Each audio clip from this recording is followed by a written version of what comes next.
Good afternoon, everybody. Hope you guys are doing well this Thursday. Time for another Seattle Seahawk rooting guide. And the good news is the Seahawks are playing pretty well right now to the point where a rooting guide is actually sensible. It makes sense to have a rooting guide for a team that is actually pretty good. After that first week, I wasn't so sure. I was like, am I going to have to retire this segment early this year because the team is just no good? And it doesn't matter who wins and it doesn't matter who loses. The team's not good enough to make it matter. But these last two games have indicated that hey, it's not over yet. The team is at least going to make these other teams work for it. This team is good enough to potentially be involved, so we got to keep it going. We got to keep this train moving, and it all starts here in week 4 with these games. Here is how I see things going this week. Starting tonight, Thursday night football, Lions at Packers. Lions at Packers.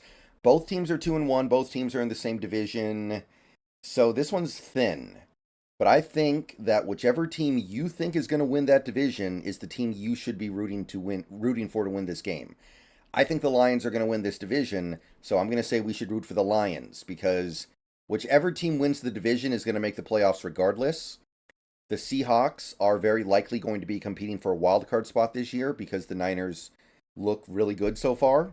We'll see, but that's the most likely outcome right now. And the Packers would then be a team that could get involved in the wild card chase, and they could take a wild card spot that the Seahawks could have taken. So therefore, we probably want whichever team we think is the inferior of these two teams to lose, so they're pushed down further out of the wild card conversation. So I think we're rooting for the Lions here because I think the Lions are going to win the division. If you feel differently, you might root differently. Okay, that gets us to Sunday. We do have an international game this week. We have a game at 6:30 a.m. my time. Not thrilled about it, but it's Falcons Jaguars, which is classic AFC on NFC football. And you guys know that when the AFC plays the NFC, you almost always want the AFC to win. And I actually think this is an important game. The Falcons are not a great team, but they have a very soft schedule. And if they pile up some wins here, they could ride that easy schedule to a 9-win season that puts them in the wild card hunt. It's possible. They could even ride that easy schedule to 10 wins. If they can bank a win against a team like Jacksonville that going into the season we thought was going to be really good, but so far hasn't looked great, they could become a genuine problem, a real problem here. So I think we're definitely rooting for the Jacksonville Jaguars here. Need to knock Atlanta down as much as possible before they start getting to the easy games. Dolphins Bills, classic AFC on AFC violence. Not really a lot going on here in the first game of the 10 a.m. window. We don't play either team. I think the Broncos play both teams. I don't think the Saints play either team. I can't find any angle where this one matters. So, whichever. Can't see any stakes there for the Seahawks. Another 10 a.m. game would be Broncos versus the Bears, the absolute bottom of the barrel toilet bowl. This is beneath the toilet bowl. This is like you had to lift up the toilet to get there. It's bad. It's real bad. And traditionally, you would probably say we want the Broncos to win because the Bears are in the NFC, but the Bears are not a threat. If the Bears win a game, they're not suddenly a playoff team. We all know that Bears team is going to be competing for a top pick by the end of this year. If they happen to be 5-12 instead of 4-13, that doesn't matter. So, yeah, I think the third round pick that we could be getting from the Broncos, that again, the way it works, because some people are still confused about this, we get the lower of the third round picks between the Broncos and the Saints. We want to keep pushing the Broncos down. I think that's more valuable than the Bears getting than the Bears taking another loss. The Bears are going to be terrible regardless. They're not going to be a playoff contender regardless. So, yeah, I think we want the Bears to win, push that Broncos third round pick up as much as possible, and hope that the Saints continue to lose as well so it actually matters. But there really isn't a lot there. That's really all there is to it, I think.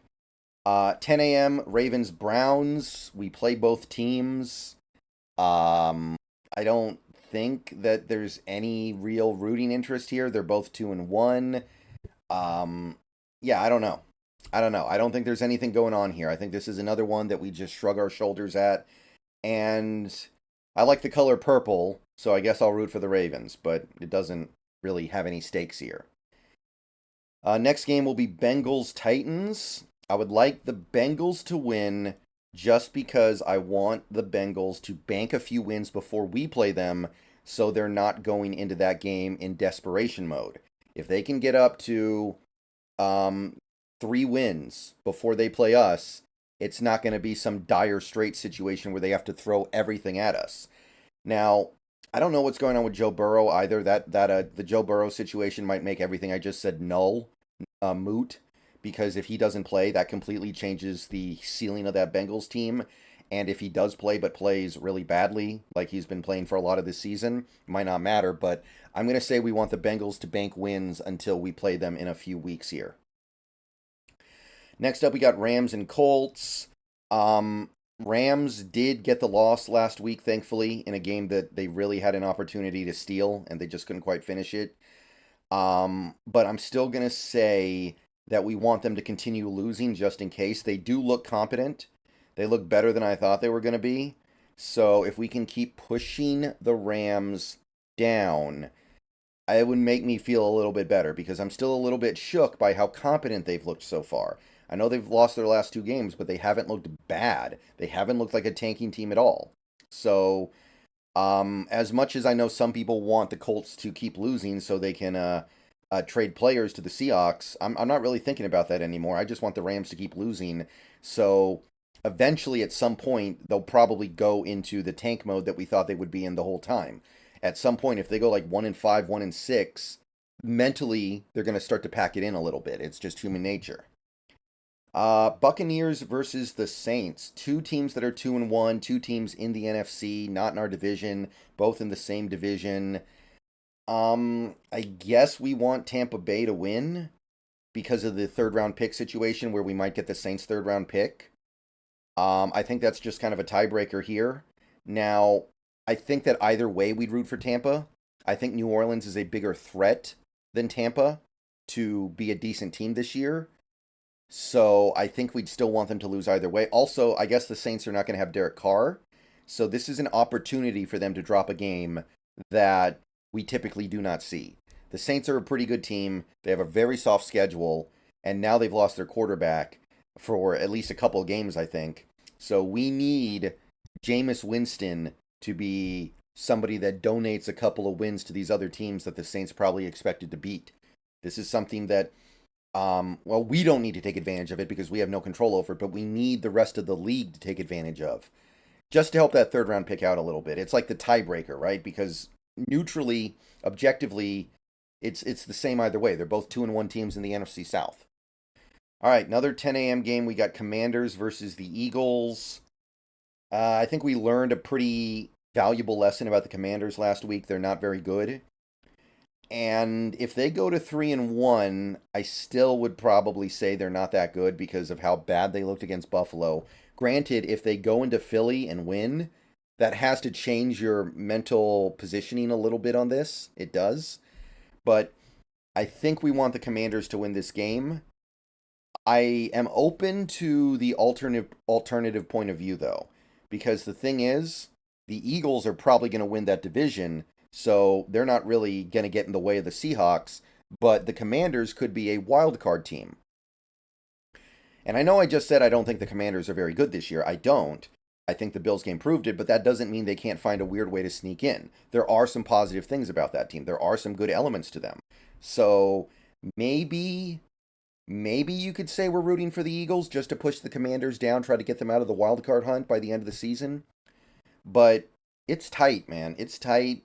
And it kind of depends on if you want to reach for the stars or not, right? Like if you're still thinking about winning the division, getting the first round bye and stuff like that, yeah, you want Philly to lose, but realistically, maybe you're thinking about the wild card more. So it just depends on your perspective. Another 10 a.m. game will be Vikings and Panthers. 2-0-3 teams, 2 teams that don't really seem like any kind of a threat. 2 teams that I I don't know. This one's hard. I feel like the Vikings are a bigger threat to maybe turn their season around a little bit. But at the same time, if they keep losing, is there any possibility that they trade Kirk Cousins to the Niners if Brock Purdy starts playing bad, and then Kirk Cousins takes them up another level and they go march to the Super Bowl? Like, I'm thinking about these things, right? Because so many of these games, the difference in outcome of who you want to win is so thin. I'm just trying to find every little angle here. I mean, at the end of the day, we played the Panthers, so strength of schedule wise, I guess we want the Panthers to win. But I'm thinking about these other elements as well that might be more valuable than we're thinking. But yeah, I think we're rooting for the Panthers just because of strength of schedule. Another 10 a.m. game, Steelers, Texans. We want the Texans to keep winning because of that Arizona first round pick.